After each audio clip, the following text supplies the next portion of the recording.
Guys welcome back to another video viewer. बहुत ही ज़्यादा इंपॉर्टेंट और बहुत ही ज़्यादा इंफॉर्मेटिव किस्म की वीडियो आज हम आप लोगों के लिए लाए हैं वीवर। म्यांमार के जो जंगी जहाज हैं अब वो नज़र नहीं आएंगे क्योंकि बांग्लादेश जो है वो KH-31A बहुत ही ज़्यादा पावरफुल किस्म का मिसाइल और साथ में MiG-29BM को बाय कर रहा है वीवर। बांग्लादेश की ये पावर बन सकती है तो वीवर बहुत ही ज़्यादा इंटरेस्टिंग वीडियो होने वाली है। अभी तक आप लोगों ने हमारे चैनल को सब्सक्राइब नहीं किया हुआ, जल्दी से हमारे चैनल को सब्सक्राइब कर लीजिएगा। तो without wasting the time video को स्टार्ट करते हैं।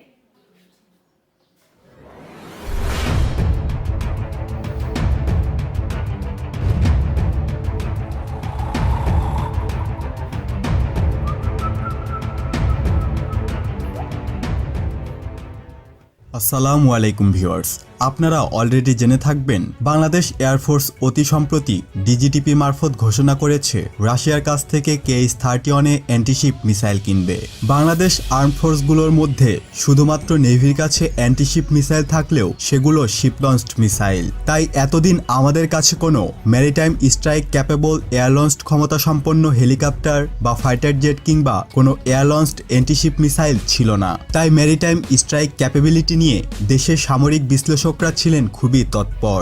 বাংলাদেশ বিমান বাহিনীর MiG-29AC গুলোকে বেলারুশে আপগ্রেড প্লাস ওভারহোলিংয়ে পাঠানো হয়েছে সেটা কারো অজানা নয়। বিমানগুলোকে MiG-29BM ভ্যারিয়েন্টে আপগ্রেড করা হচ্ছে আর এতে আসছে ম্যারিটাইম স্ট্রাইক ক্যাপাবিলিটি।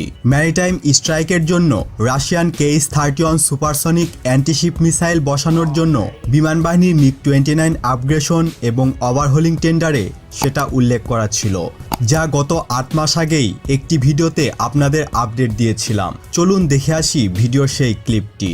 তো চলুন দেখে নেই বেলারুশিয়ান স্ট্যান্ডার্ড আপগ্রেড MiG-29BM তে কি আপগ্রেড করা হয়ে থাকে। এই ভ্যারিয়েন্টে MiG-29 গুলোতে মাল্টিরোল ক্যাপাবিলিটি ইনক্লুড করা হয়ে থাকে।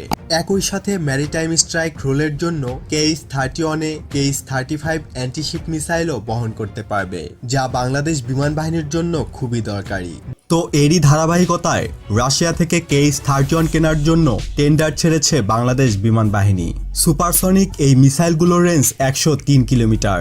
বাংলাদেশ বিমান বাহিনীর চেয়ে মিয়ানমার বিমান বাহিনী এগিয়ে রয়েছে, এটা আমাদের মেনে নিতেই হবে। তাদের Su-30 SME এবং ZF-17 thunder maritime strike role play করতে পারে। সেদিক বিবেচনায় আমাদের নৌবাহিনী যথেষ্ট শক্তিশালী হলেও গত 2-3 বছর যাবৎ আমাদের সমুদ্রসীমায় যে ম্যারিটাইম স্ট্রাইক ক্ষমতা আমাদের যথেষ্ট ভোগাচ্ছে তা বলার অপেক্ষা রাখে না। তবে MiG-29 গুলোর আপগ্রেড এবং KH-31 এ যুক্ত হলে মিয়ানমারের সাথে কিছুটা ব্যালেন্স রাখতে পারবো আমরা। তো তাই আমাদের অবশ্যই জানা উচিত কি এই MiG-29BM আপগ্রেড কিংবা কেনই বা KH-31 বঙ্গোপসাগরের গেম চেঞ্জার। আর MRCA যদি আসেই তাহলে এগুলোর দরকারি বা কি? এই সকল সব প্রশ্নের উত্তর খুঁজবো আজকের এই আয়োজনে। তাই আশা করি ভিডিওটি শেষ পর্যন্ত দেখতে থাকবেন।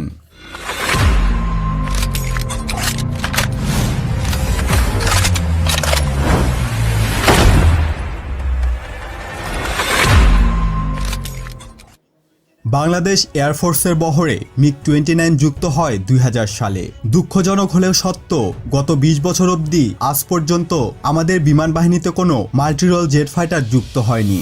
8টি MiG-29 এর মধ্যে 6টি সিঙ্গেল সিটার এবং 2টি ইউবি ভার্সনের ডাবল সিটার ট্রেনার।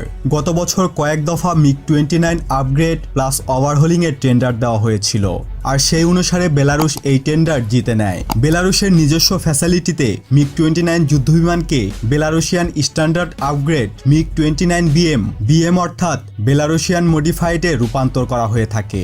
এই ভেরিয়েন্টে মিগগুলোতে মাল্টিরোল ক্যাপাবিলিটি ইনক্লুড করা হয়। ইনিশিয়াল MiG-29 সিরিজের যুদ্ধবিমানগুলো মেইনলি এয়ার সুপেরিয়র রোলের জন্য বিশেষভাবে নির্মাণ করা হয়েছে। তবে পরের আধুনিক ভার্সনগুলোতে যেমন SM, SMT, MiG-29M এগুলো মাল্টিরোল প্ল্যাটফর্ম।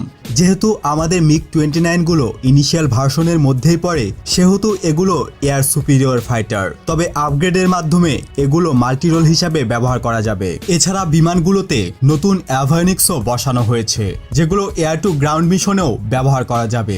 এর ফলে ইনিশিয়াল ভার্সনে যেখানে গ্রাউন্ড অ্যাটাকের জন্য রকেট পড বা ফ্রিফল বোমা ব্যবহার করা হতো, সেখানে এখন এই বিমানগুলো air to ground missiles, GPS guided, laser এবং টিভি গাইডেড বোমও ব্যবহার করতে পারবে। বিমানগুলোতে নতুন করে N911 নেভিগেশন সিস্টেম ইনস্টল করা হয়েছে, যেখানে একটি নেভিগেশন কম্পিউটার, স্যাটেলাইট নেভিগেশন সিস্টেমের জন্য একটি রিসিভার, নতুন রেডিও টেকনিক্যাল সিস্টেম এবং ল্যান্ডিং নেভিগেশন সিস্টেম অন্তর্ভুক্ত। বেলারুশের আপগ্রেড করা MiG-29 BM ভার্সনে আগের MiG-29 এ ব্যবহৃত N019 রেডার এবং OEPS-29 ইলেকট্রো অপটিক্যাল সিস্টেমের আধুনিকায়ন করা হয়েছে, ফলে বিমানগুলো লং রেঞ্জ বিভিআর মিসাইল বহন করতে সক্ষম।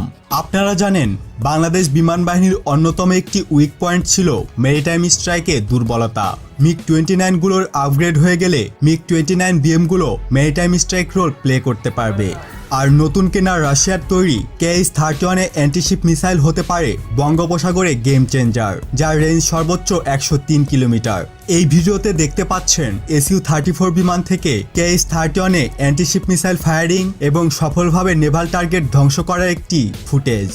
वंडरफुल वीवर, क्या शानदार किस्म का ये मिसाइल और साथ में फाइटर जेट है MiG-29 KH-31A, बहुत ही जबरदस्त किस्म की ये दोनों वीवर बांग्लादेश की आर्मी की पावर बन सकती है और म्यांमार के जंगी जहाजों को मुंह तोड़ जवाब दे सकते हैं वीवर, भारत को भी जवाब दे सकते हैं। इंशाल्लाह बांग्लादेश इससे भी अपग्रेड और जदीद लेवल के जो आर्मी के रिलेटेड वेपन है उनको बाय करने में कामयाब हो जाएगा। तो वीवर, अगर आप लोगों को मजीद इंटरेस्टिंग वीडियो देखनी है तो जल्दी से हमारे चैनल को सब्सक्राइब कर लीजिएगा। मिलते हैं आपसे नेक्स्ट वीडियो में इंशाल्लाह, तब तक के लिए अल्लाह हाफिज।